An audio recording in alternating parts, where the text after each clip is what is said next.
They told her she was worthless.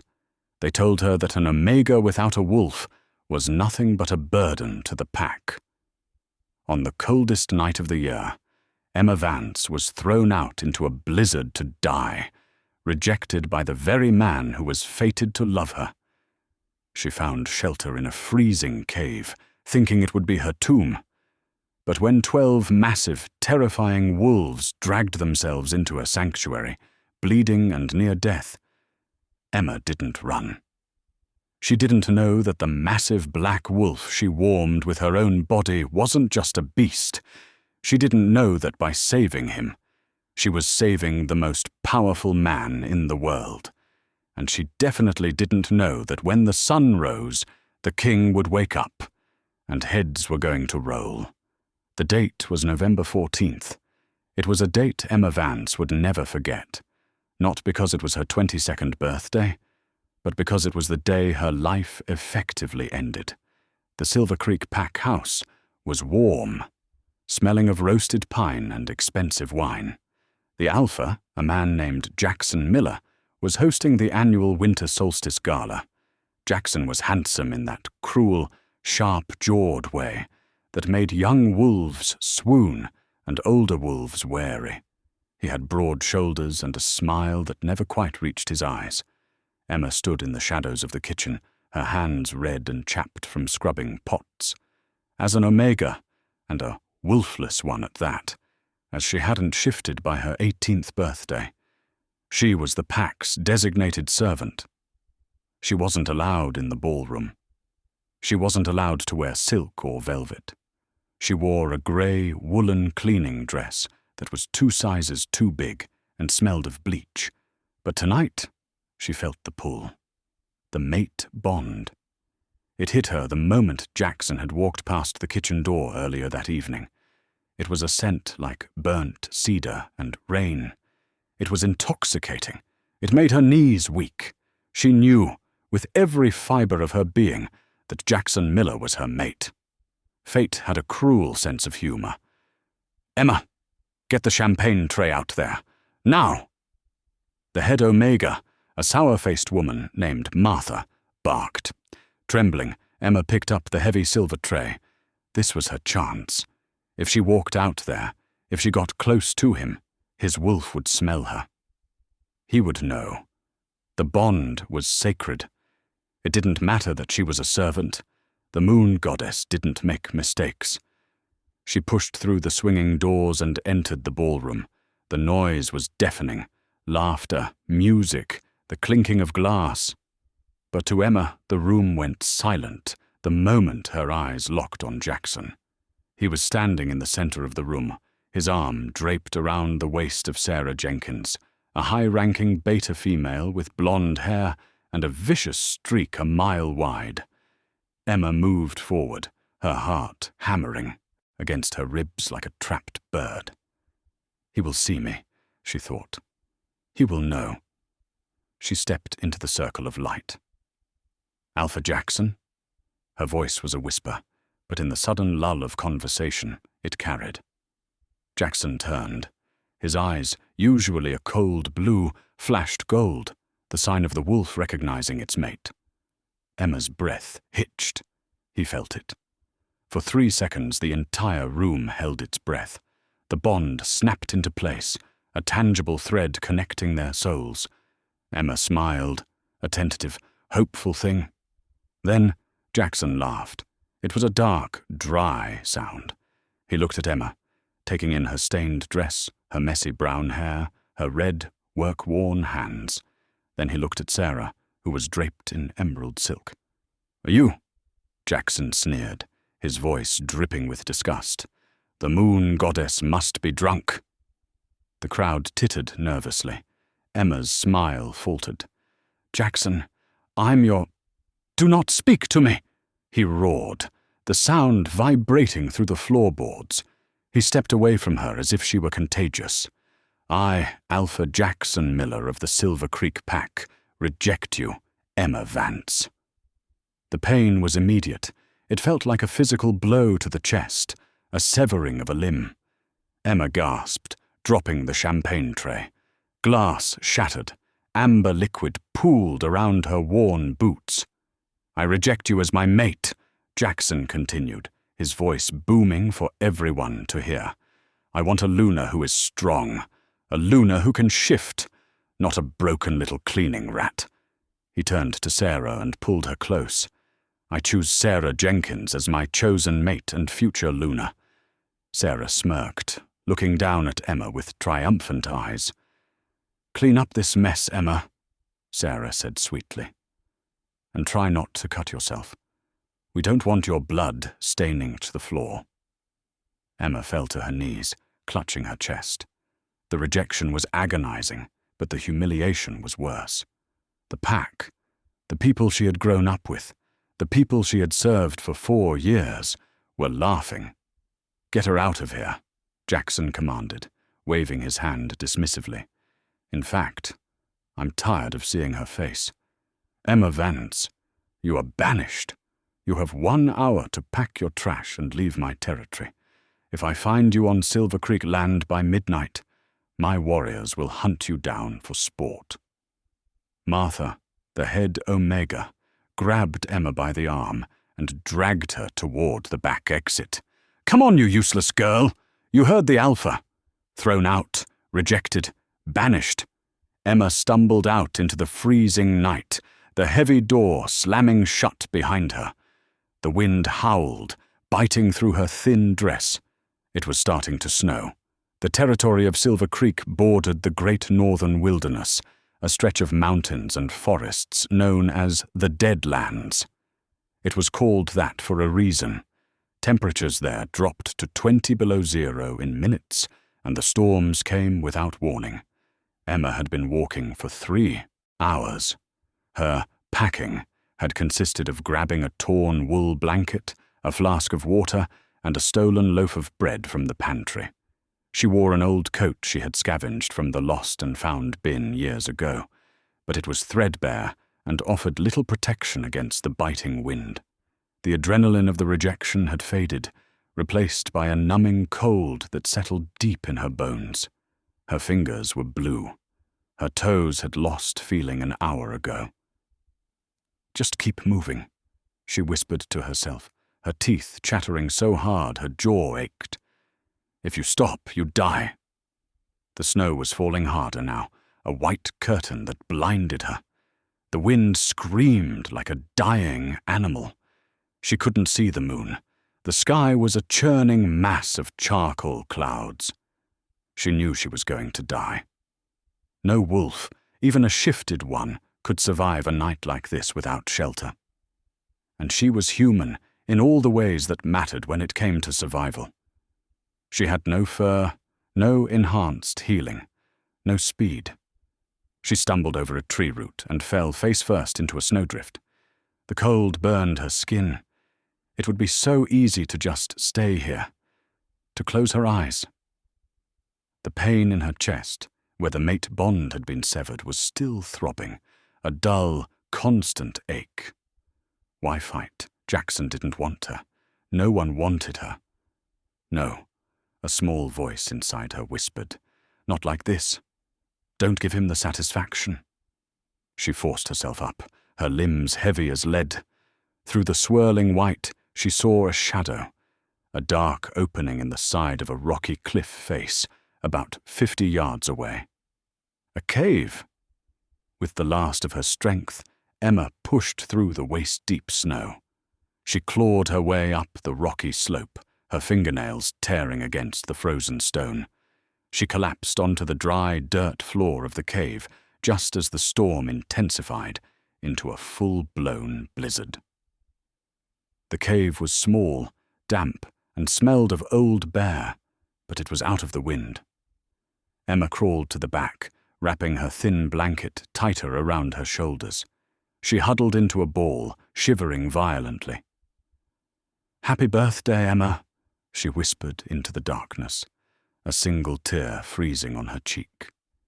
She sat there for what felt like hours, listening to the wind howl outside. She ate a small piece of the bread, saving the rest. She didn't know how long the storm would last. Then she heard it. It wasn't the wind. It was a growl, low, guttural, and close. Emma froze. She pressed herself against the cold stone wall, her heart stopping. At the mouth of the cave, shadows appeared. Not one, not two. Wolves. Huge, hulking shapes silhouetted against the white snow outside. They stumbled into the cave one by one. Emma counted them, terror seizing her throat. 12. 12 massive wolves. They weren't ordinary wolves. These were shifters. She could tell by their size. They were as big as ponies, and the intelligence in their eyes. But they were in bad shape. They were limping, dragging their paws. Their fur was matted with ice and blood. They looked exhausted, beaten down by the storm. The last wolf to enter was the largest. He was a monster of a beast, his fur pitch black like the void between stars. But he was hurt bad. A deep gash ran down his flank, staining the snow red as he dragged himself inside. He collapsed just a few feet from the entrance, letting out a pained whimper that sounded heartbreakingly human. The other 11 wolves circled him, whining, nudging him with their snouts. They were distressed. They were protecting him. Emma held her breath. If they smelled her, she was dead. A rogue pack? A hunting party? It didn't matter. In this state, they would see her as food or a threat. But the wolves didn't attack. They were too cold. They collapsed around the black wolf, forming a pile of shivering fur. The temperature in the cave was dropping rapidly. The wind outside had turned into a shrieking gale, sealing the entrance with a wall of snow. They were freezing. Even shifters couldn't survive wounds, and this level of cold without shifting back to human form to heal. But if they shifted back now, without clothes or fire, they would freeze to death in minutes. They were trapped in their wolf forms to conserve heat, but it wasn't enough. Emma watched the black wolf. He was shivering so violently his teeth were clicking. The ice on his fur wasn't melting. He was going into hypothermic shock. Emma looked at her blanket. It was pathetic. It was nothing. But she looked at the wolf again. He was in pain. Emma had been rejected, abused, and cast aside. She had every reason to hate wolves. She had every reason to let them die and scavenge their furs in the morning to save herself.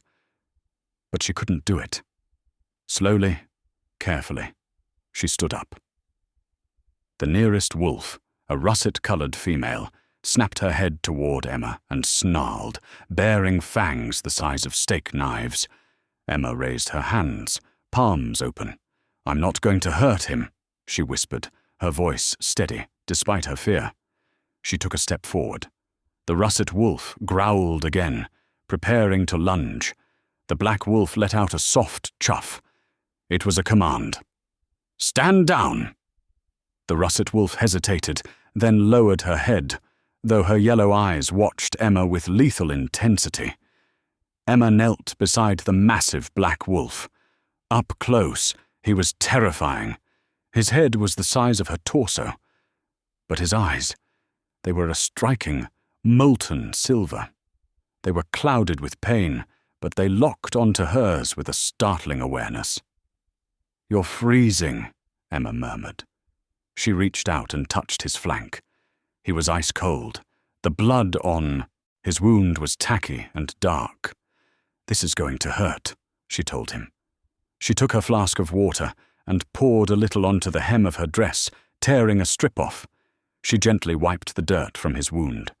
The wolf flinched, a low rumble vibrating in his chest, but he didn't bite. I know," she soothed. She looked around.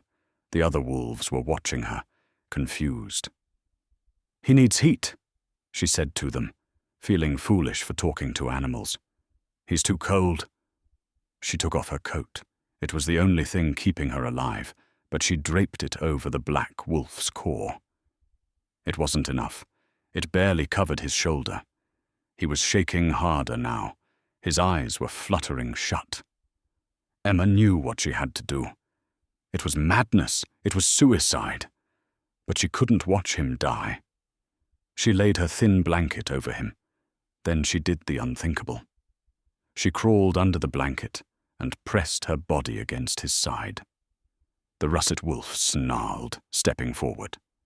"I'm sharing body heat," Emma snapped back, glaring at the wolf. "Unless you have a heater in that fur, this is the only way he survives the night."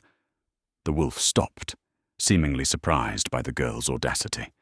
Emma pressed her chest against the black wolf's thick, icy fur. She wrapped her arms around his massive neck, burying her face in his mane. He smelled of pine, iron, and something ancient, like a storm before it breaks. "Stay with me," she whispered into his ear. "You have to fight it. Don't you dare die on me." The wolf was stiff at first, his muscles tense, but as her meager warmth began to seep into him, he relaxed. He let out a long exhale. Slowly, he shifted, curling his massive body around her tiny frame. He tucked his head over her shoulder, his wet nose pressing against her neck. The other 11 wolves, seeing their leader accept the human, moved in. They piled on top of them, creating a massive mound of fur and bodies. Emma was buried in the center, sandwiched between the giant black wolf and the others. It was heavy, and it smelled of wet dog, but it was warm. For the first time in hours, Emma stopped shivering. Surrounded by 12 deadly predators, Emma Vance closed her eyes and fell asleep, holding the monster as if he were her lifeline. Emma woke up to sunlight hitting her eyelids. For a moment, she panicked, forgetting where she was. She tried to move, but she was pinned down. Then, the memories flooded back. The rejection, the storm, the cave, the wolves. Her eyes snapped open. The cave was silent. The storm had passed. Sunlight was streaming in through the entrance, reflecting off the blindingly white snow outside. The wolves were gone. Emma sat up quickly, gasping. Had it been a dream? A hallucination brought on by hypothermia? She looked down. Her coat was neatly folded next to her. Her torn blanket was draped over her legs. And sitting on a flat rock near the fire— wait, there was a fire. A small, crackling fire was burning in the center of the cave, fed by dry branches that hadn't been there the night before. And sitting around the fire, staring at her, were 12 men. Emma scrambled backward until her back hit the cold stone wall.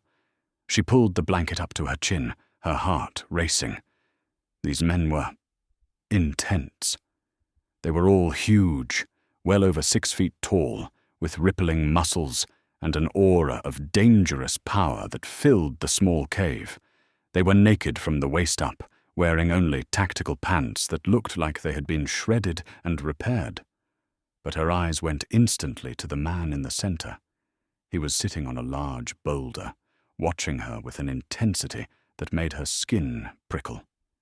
He was massive, broader than Jaxon, taller than any alpha she had ever seen.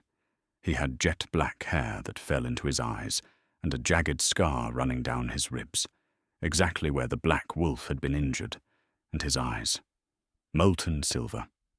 Emma swallowed hard. The black wolf. The man stood up. The movement was fluid, predatory. The other 11 men immediately lowered their heads in submission, but they didn't look away from Emma. They looked at her with a mix of curiosity and awe. "You're awake," the man said. His voice was deep, a baritone rumble that she felt in her chest. It wasn't a question. Emma's voice cracked. She cleared her throat. "I didn't know. I mean, I knew you were shifters, but—" "You thought we were rogues," the man said, taking a step toward her. Emma flinched. "Are you?" One of the other men, a redhead with a playful grin, the russet wolf, she realized, chuckled. "Rogues? That's rich." The black-haired man shot the redhead a glare, and the laughter died instantly. He turned his silver gaze back to Emma. "We are not rogues," he said softly. He took another step. He was looming over her now. But strangely, Emma didn't feel the urge to flee. His scent, pine and rain, was overwhelming. He knelt down in front of her, bringing his face level with hers. He reached out a hand. Emma flinched again, expecting a blow. He paused, his eyes narrowing slightly as he noticed her fear. He moved his hand slowly, reaching not to strike, but to touch the collar of her dress. "This is cheap wool," he murmured, rubbing the fabric between his thumb and finger. "And you have no scent of a pack on you. You smell of grief and cold." He looked into her eyes. "Who are you?" "Emma," she whispered. "Emma Vance." "Emma." He tested the name on his tongue, as if tasting a fine wine. "Why did you save me, Emma? You had a weapon. You could have killed me while I slept. You could have taken my pelt to survive the cold." Emma looked down at her hands. "You were hurting.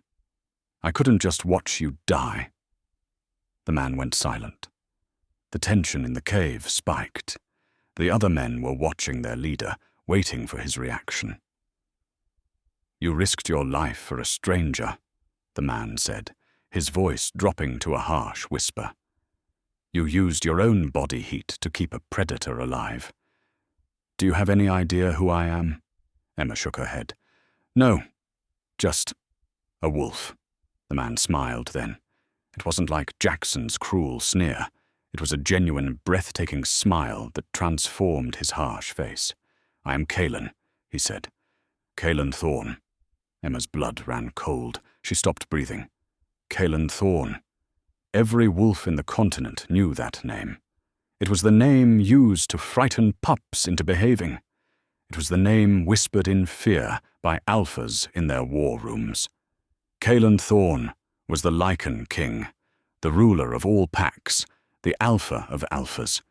He was supposed to be a myth, a distant figure living in the Iron Citadel. But here he was, in a dirty cave, kneeling in front of a rejected Omega. "Your Majesty!" Emma squeaked, scrambling to bow her head to show submission. She tried to get on her knees, but Kalen stopped her. He placed his large, warm hands on her cheeks, tilting her head back up. "No," he commanded softly. "You do not bow to me." He leaned in closer, his nose brushing against her neck, inhaling deeply. A shiver went through his body, and his pupils dilated, swallowing the silver. "Last night," Kalen rumbled, "when the cold was taking me, I felt a spark. I thought it was death." He brushed his thumb over her lip.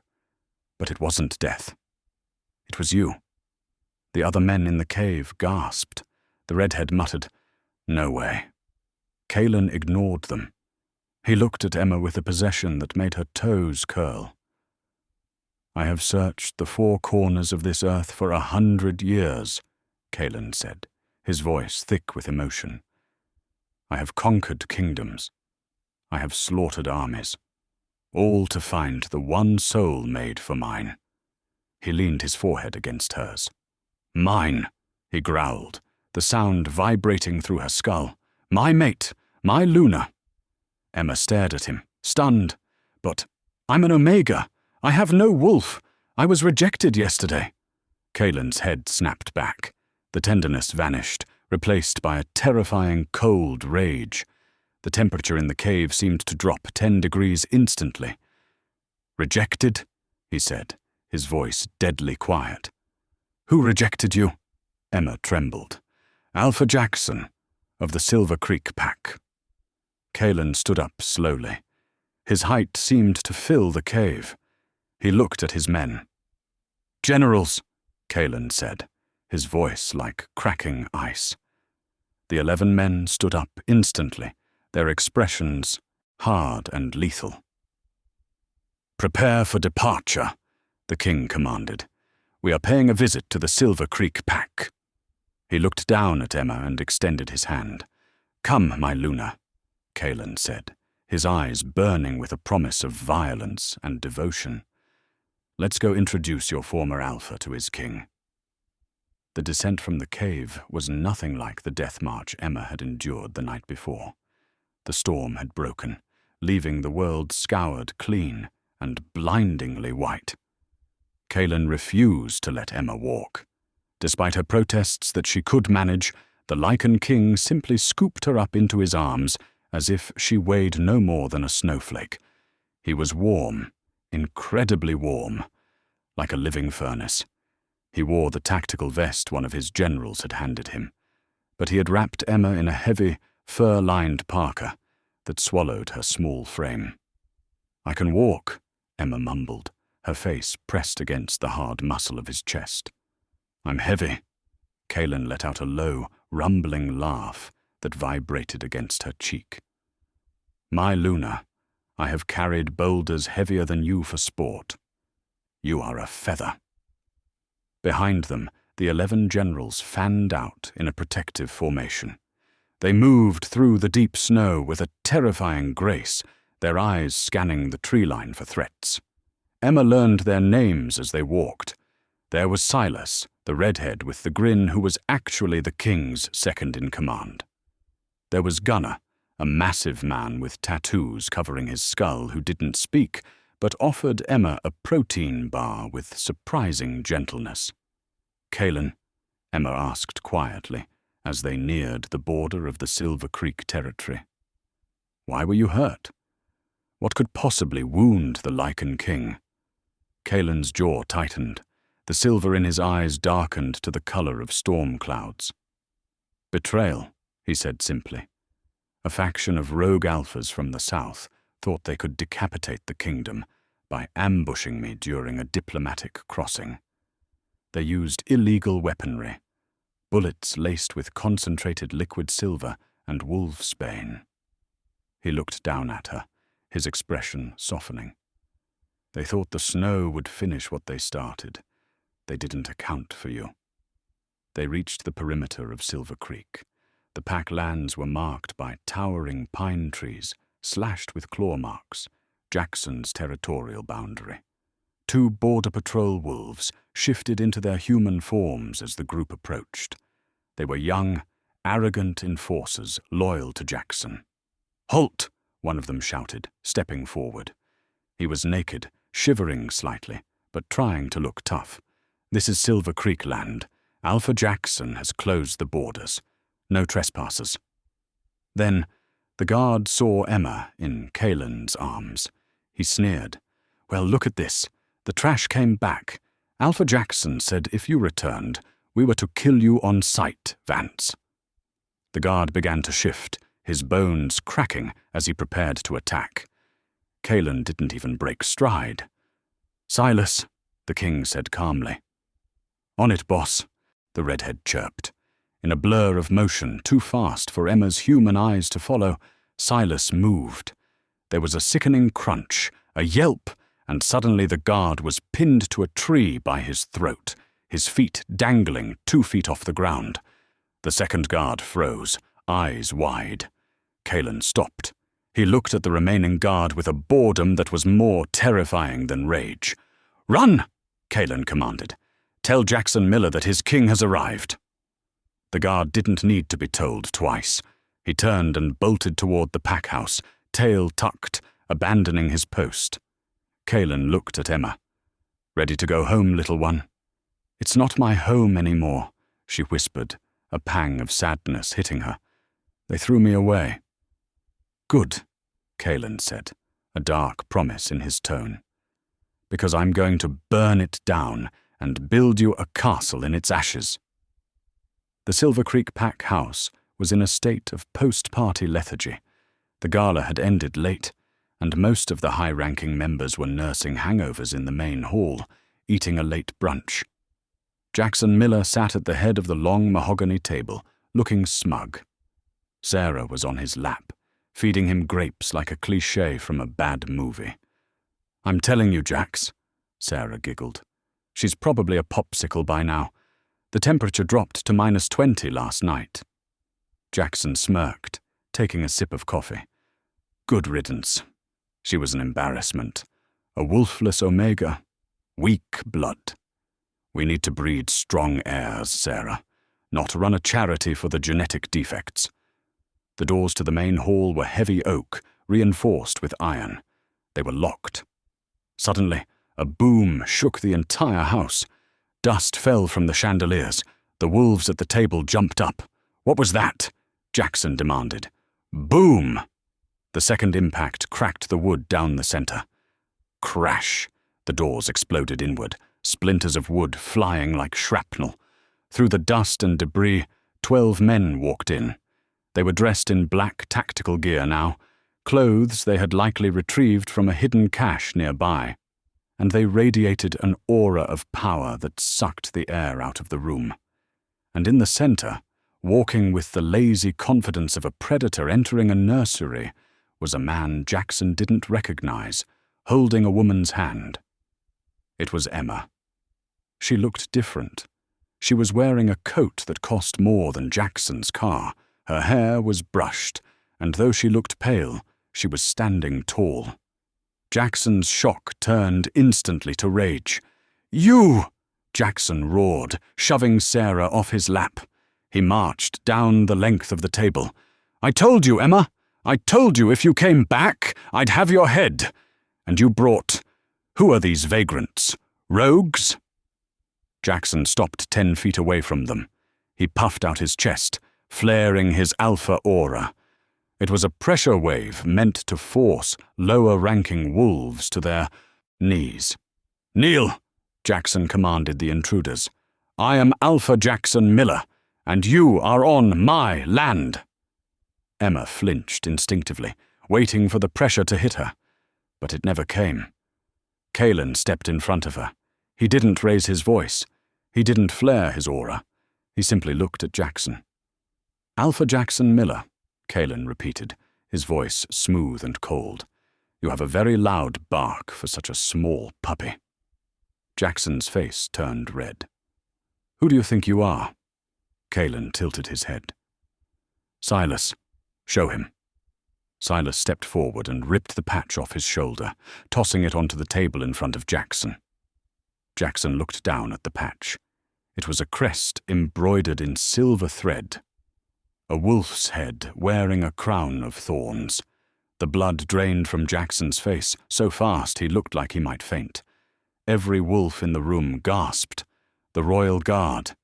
Jaxon looked up, his eyes trembling as they met Kalen's silver gaze. "You," Jaxon stammered. "You're King Kalen Thorn," Kalen finished for him. "And you, Jaxon, have made a very grave mistake." Jaxon dropped to his knees. It wasn't a choice. His wolf recognized the king and forced his human body to submit. Around the room, every other pack member scrambled to the floor, heads bowed to the carpet. Sarah was shaking violently, hiding behind a chair. "Your Majesty," Jaxon choked out, sweat beading on his forehead. I didn't know. If I had known you were visiting, I would have prepared a feast. I am not here for a feast," Kalen interrupted, stepping closer. The sound of his heavy boots on the floorboards was the only sound in the room. "I am here," Kalen said, reaching back to pull Emma to his side. "For her." Jaxon looked up, confusion warring with fear. "For Emma, but she is just an omega, a servant." "She," Kalen growled, his voice dropping to a demonic register, "is my mate." The silence that followed was deafening. Jaxon's jaw dropped. "Your mate? But that's impossible. She's wolfless. She's broken." "She is the queen of shifters," Kalen roared, the sound shattering the windows of the great hall.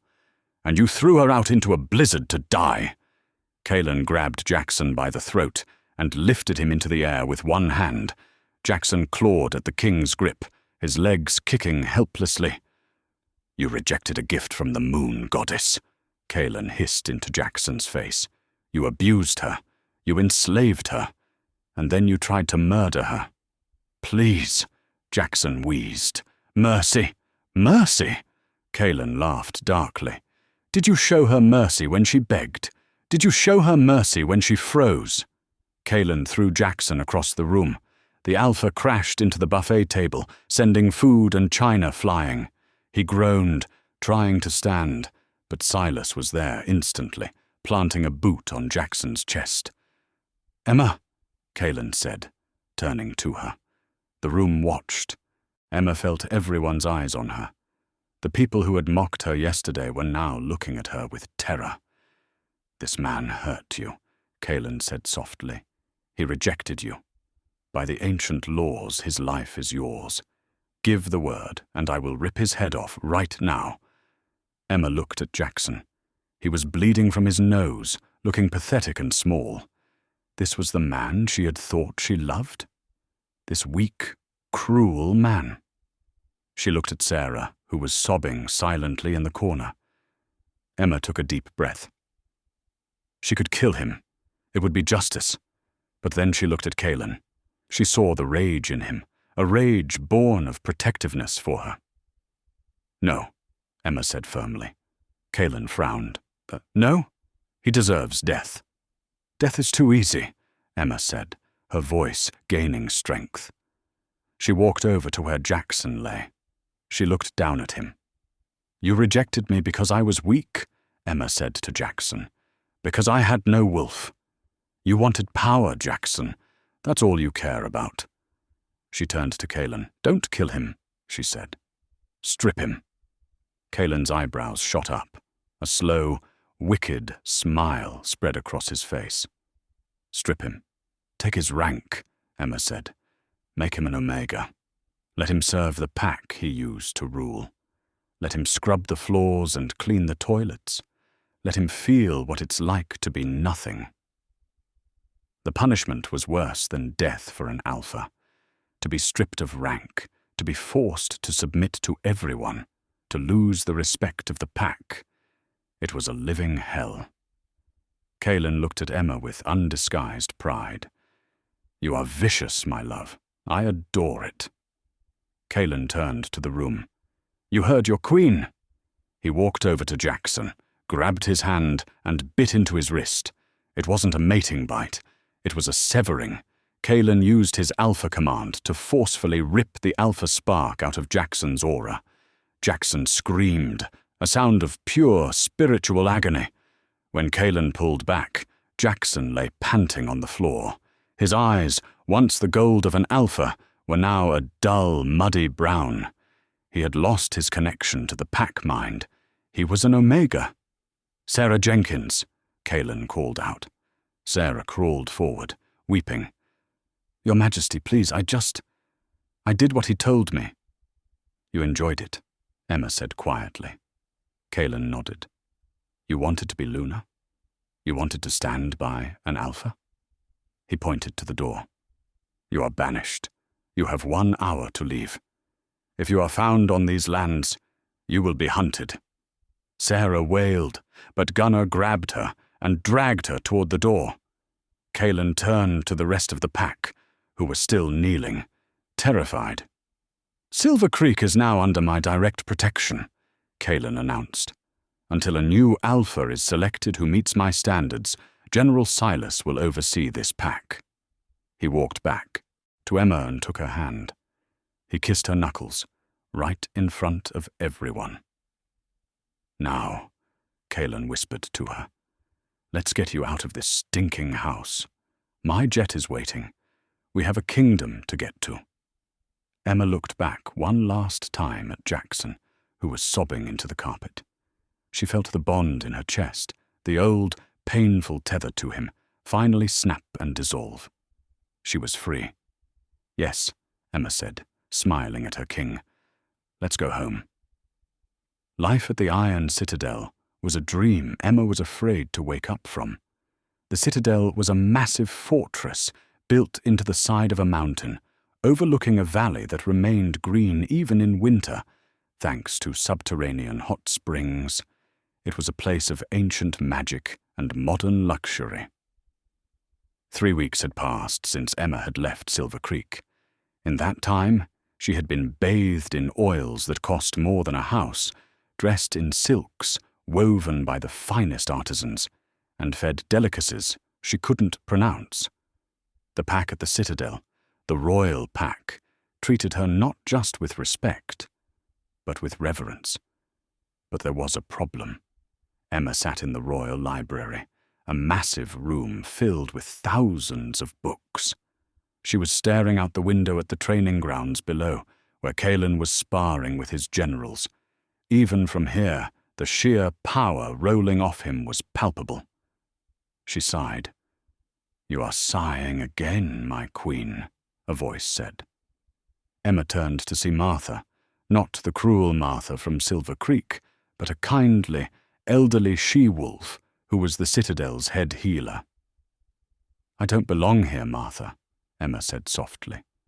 "Nonsense," Martha said, setting down a tray of tea. "The king adores you. He follows you around like a lost puppy." "That's the problem," Emma said. "He is the king of all lichens. He needs a Luna who is his equal, a warrior, a shifter." Emma looked down at her hands. "I'm still just human. I haven't shifted. My 18th birthday came and went. I'm 22 now. If I was going to get a wolf, it would have happened." It was the shadow hanging over her fairy tale. Calen swore he didn't care. He told her every night that she was perfect. But Emma saw the looks the visiting dignitaries gave her, the whispered rumors, the king's human pet, the weak link. She knew Calen's enemies were watching. A king with a defenseless mate was vulnerable. Suddenly, the door to the library burst open. It was Silas. He looked out of breath, his face pale. "Emma," he said, forgetting the honorifics. "You need to come with me. Now." Emma stood up, her heart racing. "What is it? Is it Calen?" He's in the throne room," Silas said. "It's the Council of Elders. They've arrived early." Emma's stomach dropped. The Council of Elders.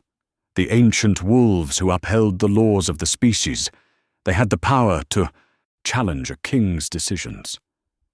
"They are demanding to see you," Silas said. Emma smoothed her dress, her hands trembling. "Okay, let's go." When she entered the throne room, the atmosphere was suffocating. Calen was sitting on his obsidian throne, his face a mask of fury. His hands were gripping the armrest so hard the stone was cracking. Standing before him were 5 elderly men and women in white robes. They radiated a cold, judgmental power. Ah, the lead elder, a man with skin like parchment and eyes like flint, said as Emma entered. "The girl!" Calen growled, a low warning sound. "Watch your tone, Elder Marcus. That is your queen." "Is she?" Marcus challenged. He turned to Emma. "Come closer, child." Emma walked forward, chin held high despite her fear. She stopped at the foot of the throne steps. Calen immediately stood and came down to stand beside her, his hand resting heavily on her lower back.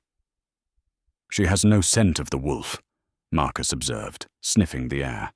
"She is human." "She is my true mate," Calen snarled. "The moon goddess gave her to me." "The moon goddess gives us tests," Marcus replied smoothly. "Perhaps she is a test of your resolve, my king. A distraction." Marcus looked at the other elders. "The law of the first moon is clear. A king must have a Luna who can strengthen the pack. A human cannot bear the air of a lichen king. The child would tear her apart. She cannot lead the hunt. She cannot protect the pack mind." Emma felt the blood drain from her face. Cannot bear the air. She hadn't thought of that. "I do not care about the laws," Calen shouted, his voice echoing off the stone walls. "I will burn the laws before I give her up."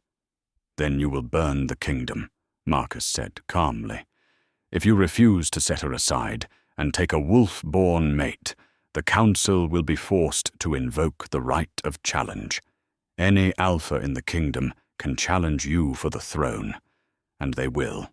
They will see you as weak for choosing a human." "Let them come," Calen roared. I will kill them all. And while you are fighting endless wars to keep your crown, Marcus said, who will protect her? Kaelin froze. That was the knife in the heart.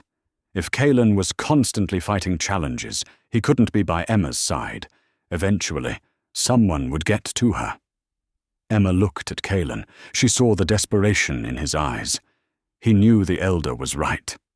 Enough, Emma said. Her voice was quiet, but it cut through the shouting. She stepped forward, away from Kaelin's protective touch. She looked Marcus in the eye.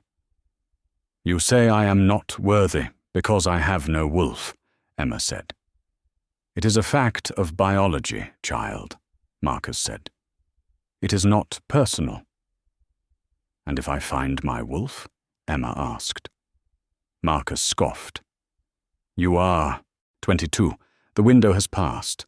You are latent. It happens. But if I did, Emma pressed. Marcus sighed. If you were a wolf, the bond would be undeniable.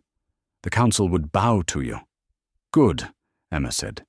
Then I request a trial. Kaelin spun her around. Emma, no. What sort of trial? Marcus asked, intrigued. The Moonstone Cave, Emma said. A gasp went through the room. Even the elders looked shocked. The Moonstone Cave was a legendary site deep in the mountains. It was said to be the place where the first wolf was created. It was a place of immense spiritual power. Legend said that if a latent human spent a night in the cave during the blood moon, the goddess would either grant them a wolf, or the raw magic would kill them. That is suicide, Kaelin hissed, gripping her shoulders. I forbid it. Emma, you don't need to do this. I don't care if you're human. I don't care about heirs. I just want you. Emma reached up and cupped his face. I know, Kaelin, and that is why I have to do this. Because you deserve a Luna who can stand beside you, not hide behind you. I won't be your weakness. I want to be your strength. She turned back to Marcus. The blood moon is in 2 days. I will go to the cave. Marcus nodded slowly. Very well. If you survive and shift, we will kneel. If you die, the king will be free to choose a new mate. I won't choose anyone else, Kaelin shouted, but Emma squeezed his hand. I won't die, she promised him, though she was terrified. The goddess didn't save me from the blizzard just to kill me in a cave. The path to the Moonstone Cave was a scar cut into the highest peak of the northern range. Above, the sky was a bruised purple, waiting for the blood moon. Kaelin walked beside Emma, his body radiating a storm of suppressed terror. At the cave's mouth, Kaelin grabbed Emma's shoulders, his grip desperate. Don't go, he rasped, his silver eyes wild with panic. We can run. We can disappear. Just don't do this. Emma placed a hand over his pounding heart. If we run, I will always be your weakness. I need to be your strength. She kissed him, a taste of salt and farewell, and stepped into the darkness alone. Inside, the cave hummed with ancient energy. Emma climbed onto the massive moonstone slab, her breath misting in the freezing air. Above, the moon turned crimson. A beam of red light shot down through the ceiling, striking the stone. The moment the light hit Emma, she screamed. It didn't feel like light. It felt like boiling oil. Outside, Kaelin fell to his knees, roaring in anguish as the mate bond transferred her agony directly to him. He felt her skin blistering, her blood turning to lava.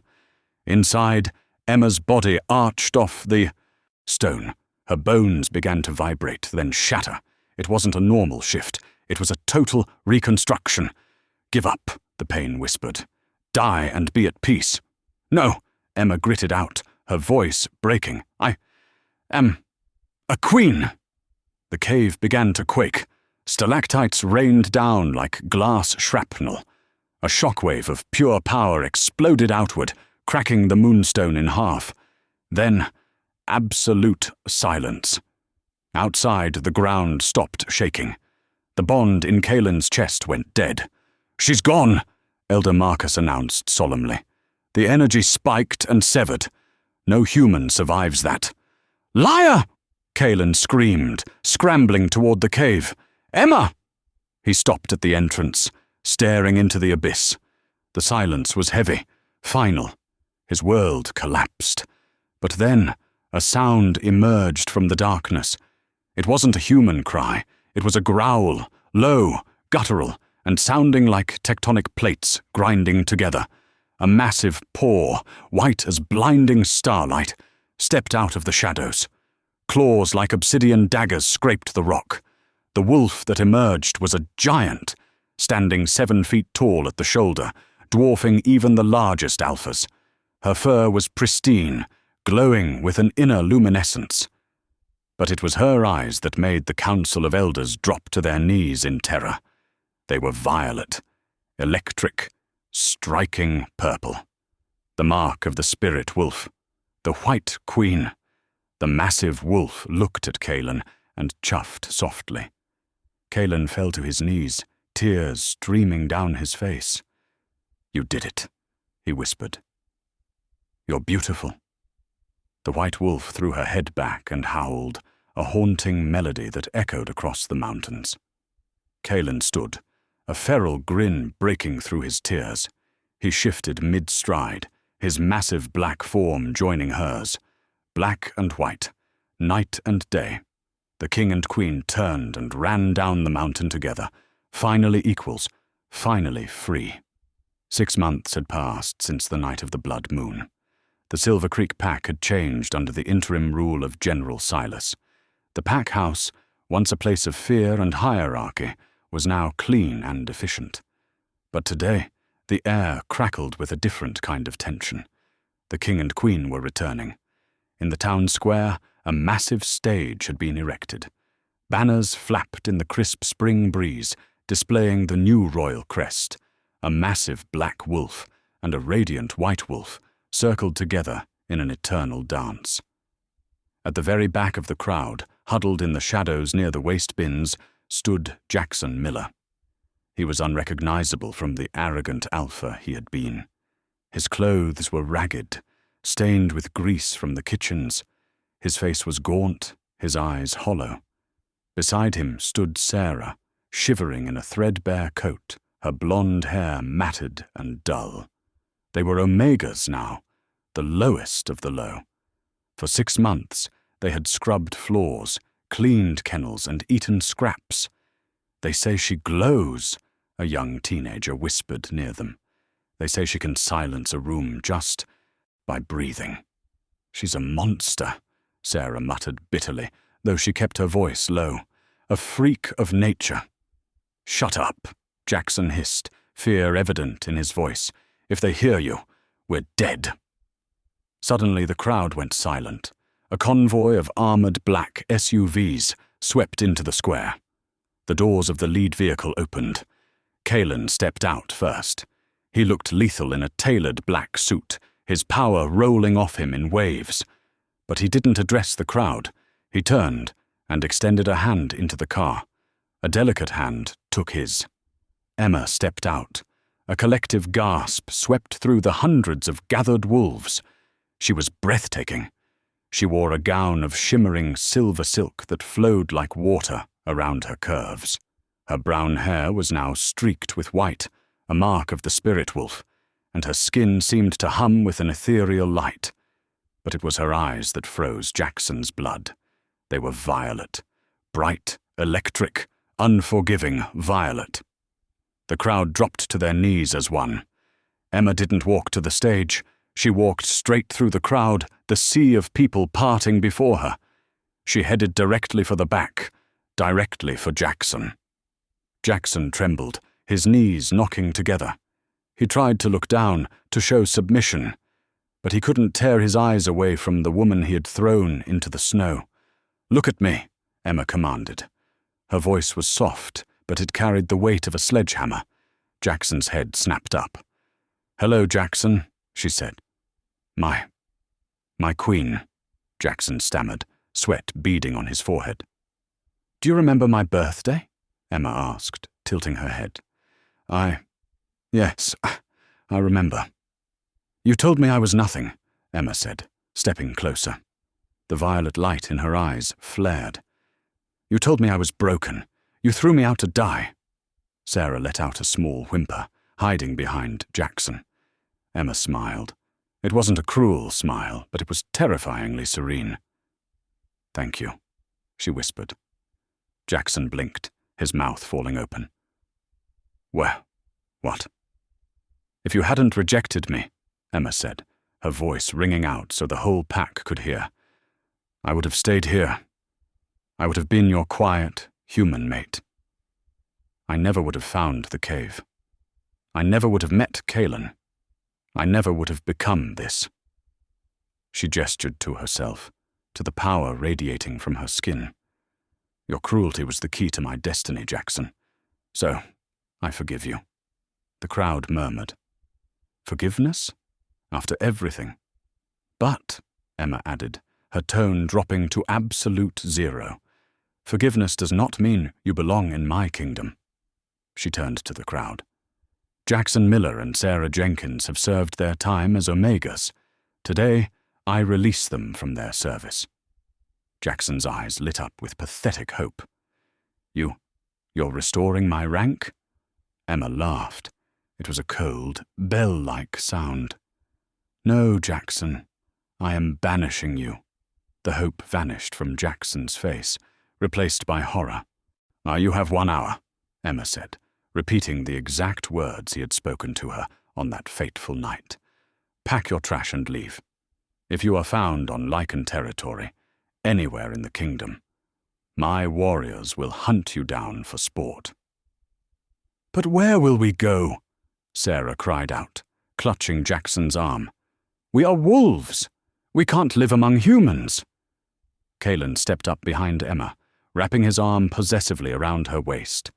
He looked at the pair with pure disgust. Then you better learn to survive, Kaelin growled, like she did. He leaned in, his silver eyes flashing. Run, little puppy, before I change my mind and rip your throat out right here. Jaxon didn't wait. He grabbed Sarah and bolted. They ran toward the tree line, pathetic and small, disappearing into the woods to live as rogues, never to be seen again. Emma watched them go. She felt a weight lift from her chest. The final ghost of her past was gone. She turned to Kaelin.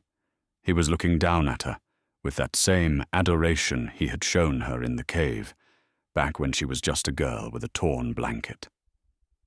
Ready to go home, my queen? He asked softly. Emma smiled, placing a hand gently on her stomach. She hadn't told him yet, but her violet wolf had whispered the secret to her just this morning. A new scent was mixing with hers. 2 tiny, rapid heartbeats. Yes, Emma said, her eyes shining with tears of joy. Let's go home.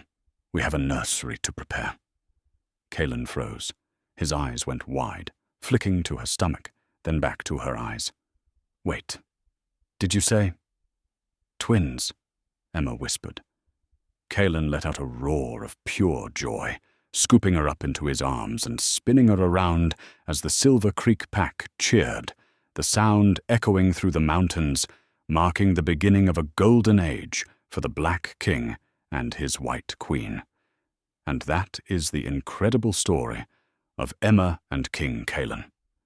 From a rejected, freezing Omega, left to die in a blizzard, to the legendary White Queen who commands the Lycan world. It just goes to show that sometimes your rock bottom is the solid foundation on which you build your empire. Jaxon thought he was burying her, but he didn't know she was a seed. What did you think of Emma's final decision? Do you think banishment was enough for Jaxon and Sarah, or should Kaelin have finished them off? I think leaving them to survive as rogues was the ultimate karma. Let me know your thoughts in the comments below. If you enjoyed this story, please smash that like button. It really helps the channel grow. And if you haven't already, hit subscribe and ring the notification bell. so you never miss another dramatic, twist-filled romance. We have a spicy Vampire King story coming up next week that you won't want to miss. Thanks for watching.